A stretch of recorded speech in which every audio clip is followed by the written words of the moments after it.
Tema 2, subtema 2, manfaat energi. Pembelajaran 6. Assalamualaikum warahmatullahi wabarakatuh. Halo anak-anak kelas 4, bagaimana kabar kalian hari ini? Semoga kalian semua dalam keadaan sehat walafiat. Anak-anak, sebelum kita memulai pelajaran hari ini, mari kita awali dengan membaca doa. Berdoa dimulai. Bismillahirrahmanirrahim. Rabbi zidni ilma warzuqni fahma. Rabbi shrahli sadri wa yassirli amri. Wahlul 'uqdatam min lisani yafqahu qawli. Amin ya Allah. Wonderful, pada pertemuan kali ini kita akan membahas muatan bahasa Indonesia tentang poster untuk kampanye. Poster berguna sebagai media untuk menyebarkan informasi dan ajakan kepada khalayak umum untuk melakukan sesuatu. Jadi, tujuan dari poster ini menyampaikan sebuah informasi kepada orang banyak.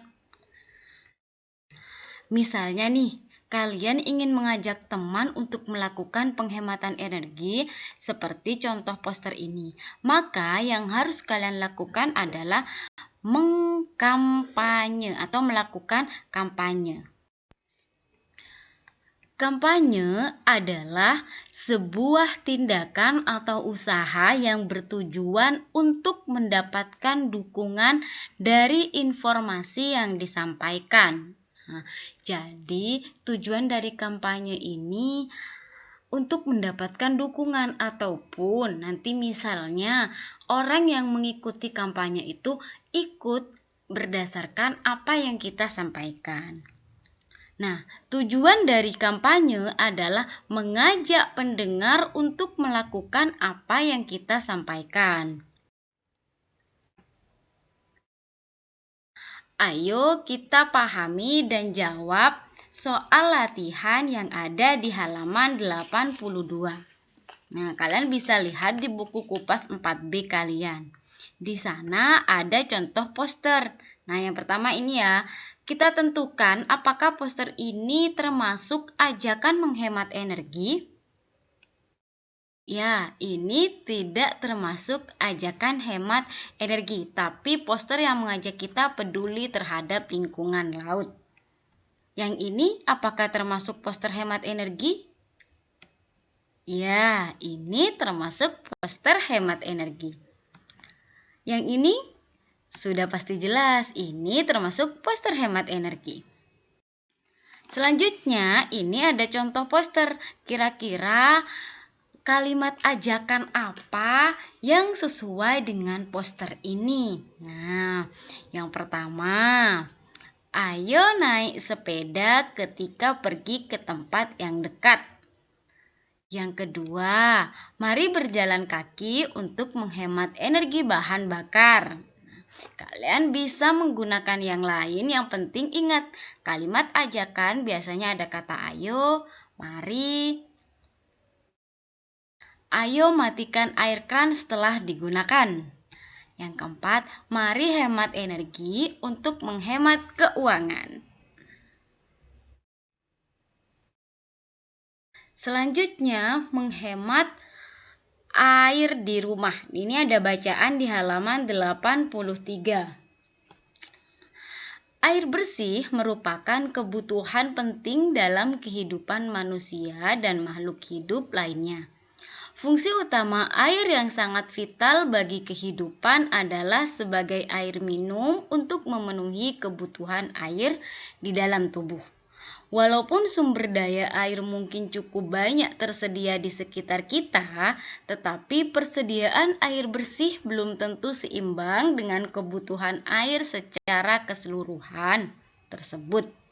Kita harus menyadari bahwa keberadaan air bersih setiap tahunnya mulai menyusut. Salah satu langkah agar persediaan air bersih senantiasa tersedia adalah dengan menghemat penggunaan air. Berikut beberapa hal sederhana yang dapat dilakukan dalam kehidupan sehari-hari untuk menghemat air. Cara pertama, secara berkala periksalah kondisi kran dan sambungan antar pipa dari kebocoran.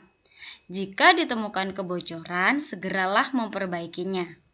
Kedua, mematikan kran setelah selesai digunakan. Gunakan air untuk pakaian dengan tingkat kotoran atau kelenturan paling sedikit terlebih dahulu. Air yang kita gunakan untuk mencuci beras, buah, dan sayuran dapat kita tampung dan digunakan kembali untuk menyiram tanaman. Hemat air hari ini, wariskan hidup generasi nanti. Nah, dari bacaan ini kita bisa menentukan beberapa materi yang kita telah pelajari. Misalnya, kita belajar tentang kalimat petunjuk, kita belajar tentang gagasan pokok, gagasan pendukung, ataupun ajakan atau slogan yang tersedia di teks ini. Nah, nanti Ibu akan membahasnya. Kalian bisa sambil lalu buka halaman 83. Kalian boleh mengisinya di buku tersebut.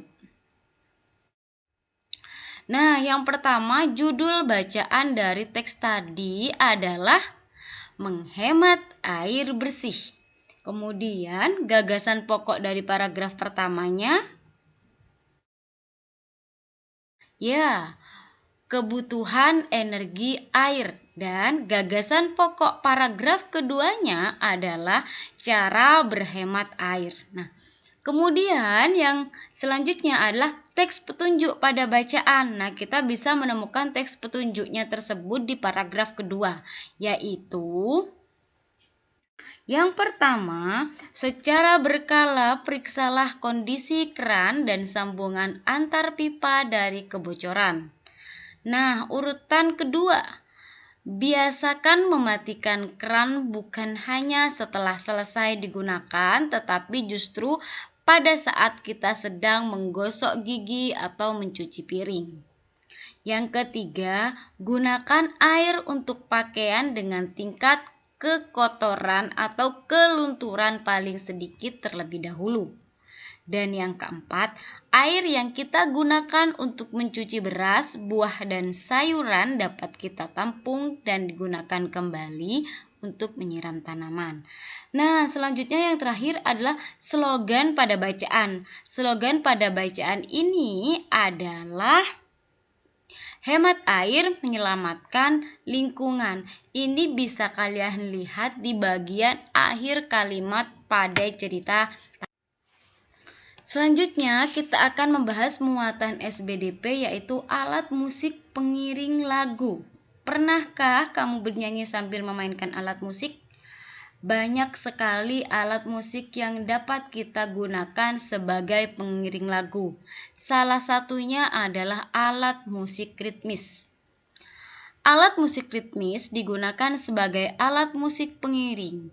Alat musik pengiring hanya mengiringi lagu dengan mengikuti tempo atau ketukan saja. Nah, kebanyakan alat musik ritmis dimainkan dengan cara dipukul.